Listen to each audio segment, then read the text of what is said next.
जय श्री राम, जय संकट मोचन हनुमान जी महाराज, जय गुरु विवेक श्याम जी बाबू। और देवता चित्त न धरई, हनुमंत से सर्व सुख करे। संकट कटे मिटे सब पीड़ा, जो सुमिरे हनुमंत बलवीरा। આજની છુપાઈમાં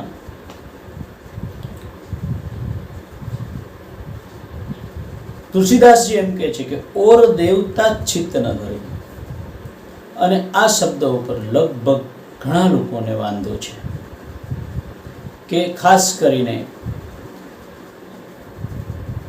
હિન્દુ ધર્મવાદીઓ હોય, પછી કોઈ પણ ધર્મમાં હોય, જૈનમાં હોય, બૌદ્ધમાં હોય કે સ્વામિનારાયણ સંપ્રદાયમાં હોય, ગમે તેમાં હોય, પણ હનુમાનજીને કોઈ ન માનતું હોય એવું ન બને.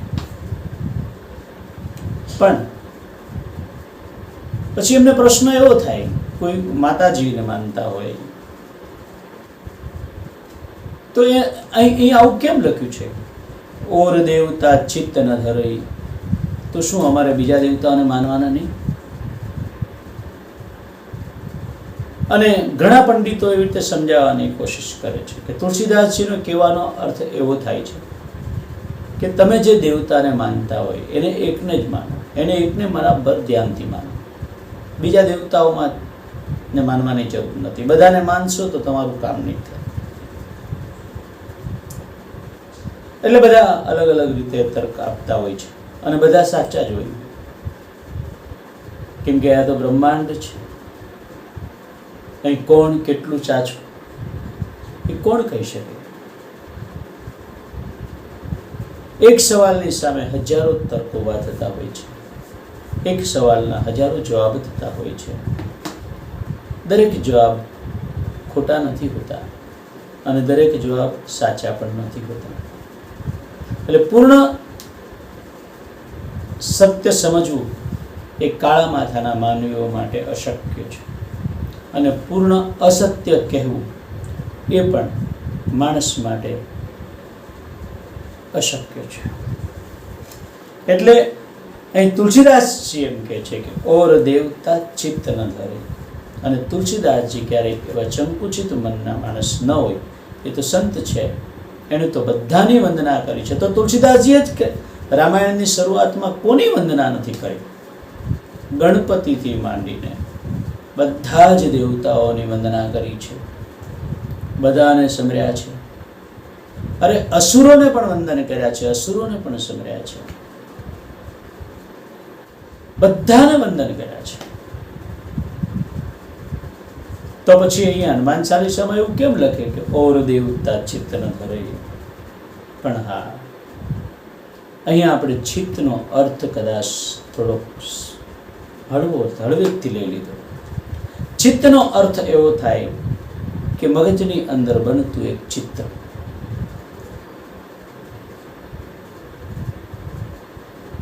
ચિત્રગુપ્ત ચિત્ર આપણે એક ન્યાય કરવાવાળા, જે આપણા બધા જ કર્મોના જે ચોપડા રાખે છે સ્વર્ગમાં, એનું નામ છે ચિત્રગુપ્ત.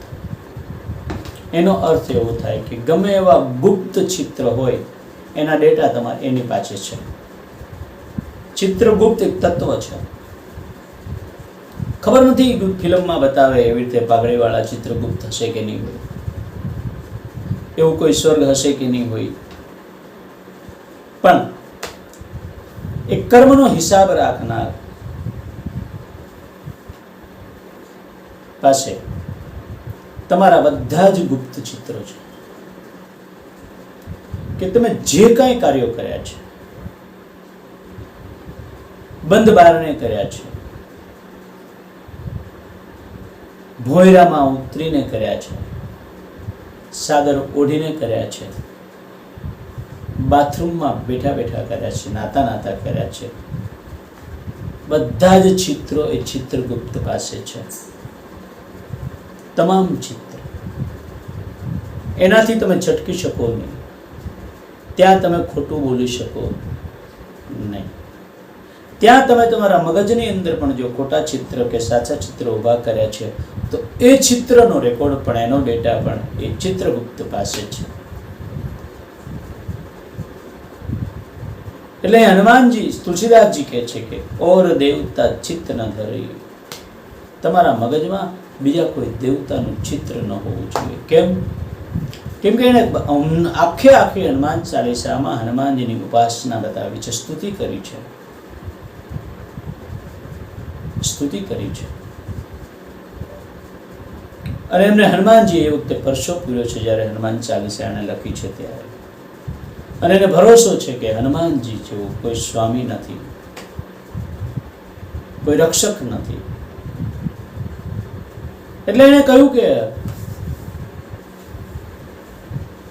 અને હનુમાનજી થી કોઈ દેવતા નારાજ નથી, બધા જ દેવતાના લાડકા છે.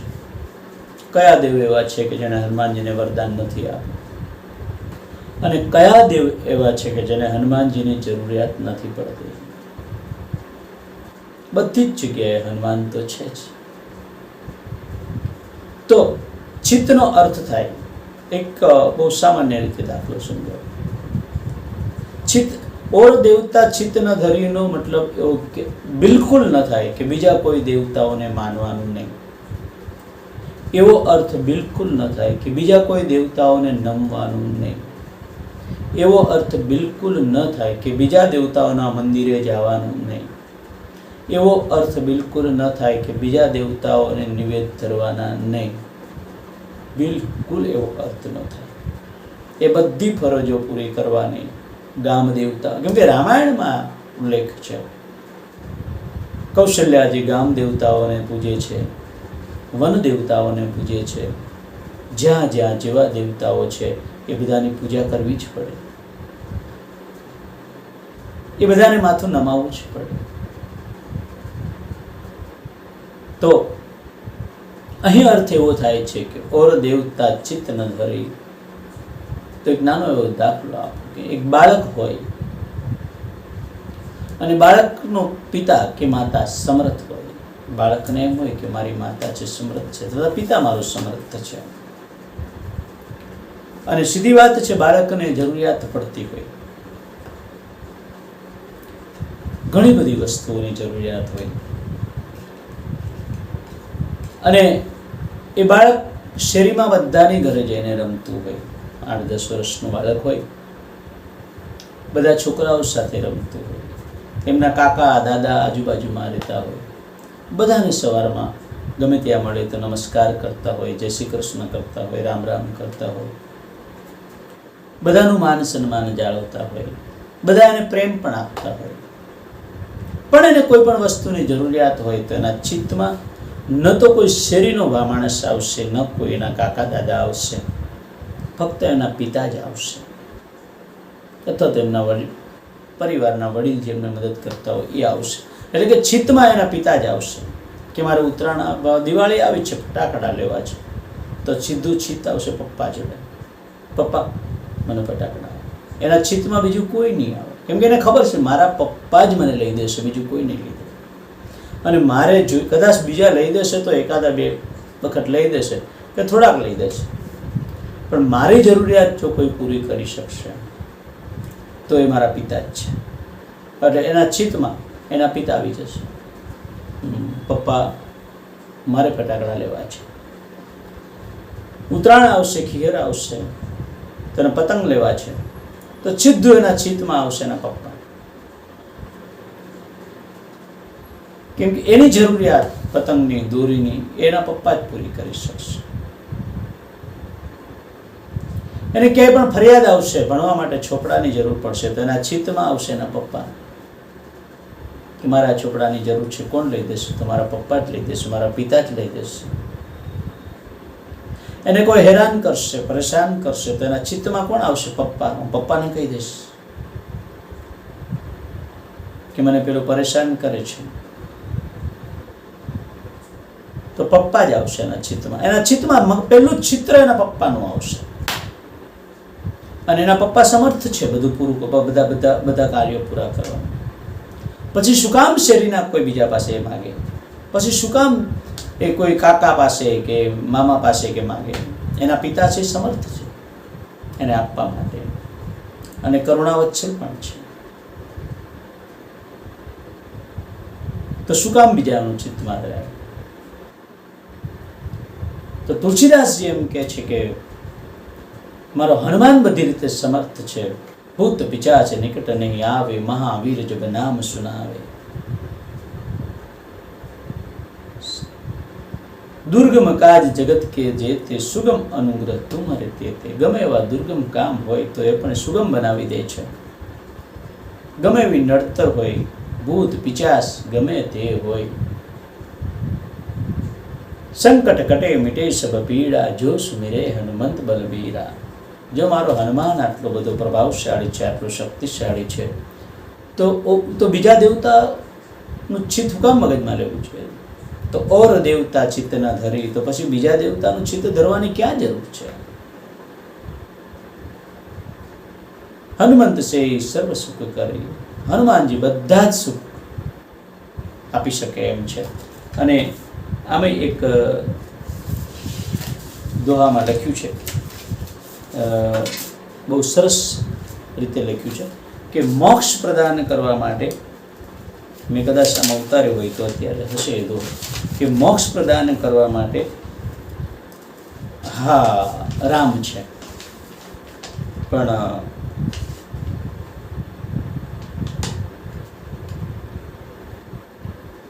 અને હા રામના ભક્તોના બધા જ કામો પૂરા કરવા માટે હનુમાનજી કે હું સદાય જાગૃત છું. વાંછિતાર્થ પ્રદાસ્યામી ભક્તાના રાઘવસ્ય તુ, સર્વદા જાગરૂકોસ્મિ રામ કાર્ય ધુરંધર.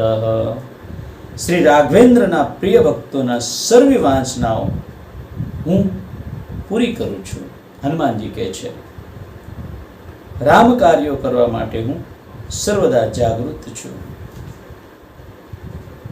લૌકિક કામનાઓની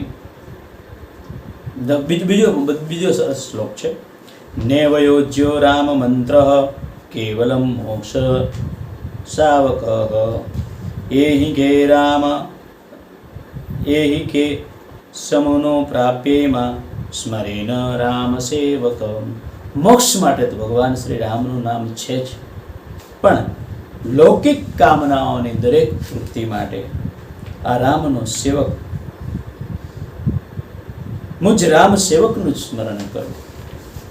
હનુમાનજી કે છે કે મોક્ષ પ્રાપ્તિ માટે તો રામનું નામ કાફી છે, પણ લૌકિક સાંસારિક જીવન જીવતા જીવતા જે કંઈ મનોકામના હોય એ પૂર્ણ કરવા માટે તો હું રામનું સેવક છું, મને મારું સ્મરણ આપણું કરો એમ. એટલે કે હનુમાનજી દરેક કામનાઓ પૂરી કરવા માટે હનુમાનજી છે, તો પછી બીજા દેવતાઓનું ચિત્ત ધરવાની ક્યાં જરૂર છે? ઓર દેવતા ચિત્ત ન ધરી, હનુમંત સે સર્વ સુખ કરી. તુલસીદાસજી કહે છે કે સંકટ કટે મિટે સબ પીડા, જો સુમિરે હનુમંત બલ. બધા જ સંકટ તમારા દૂર થઈ જશે, કપાઈ જશે, બીજી વખત આમાં આવશે જ નહીં. દૂર થશે તો નજીક આવશે ને. સંકટ કટે મિટે સબ પીડા, અને બધી પીડા મટી જાય. મટી જાય એ પાછી ન થાય, અને કપાઈ જાય એ પાછું હાજુ ન થાય. જો સંકટ દૂર જાય તો નજીક આવે, પણ સંકટ કટે મિટે સબ પીડા, જો સુમિરે હનુમંત બલબીરા. જો મહાબળવીર છે હનુમાનજી, એનું સ્મરણ કરે. જય જય જય હનુમાન ગુસાઈ, કૃપા કરો ગુરુદેવ કે નાઈ. એ સોપાઈ આપણે આગળ લઈશું. જય શ્રી રામ. આપણે એ સોપાઈમાં સમજશું કે ગોસાઈ કેમ કહ્યા હનુમાનજીના, કેમ કે ગોસાઈ તો એક અટક આવે છે સાધુઓમાં, તો એને આપણે સમજવાની કોશિશ કરીશું. જય શ્રી રામ. જય ગુરુ ગીર શ્યામજી બાપુ. જય હનુમાનજી મહારાજ.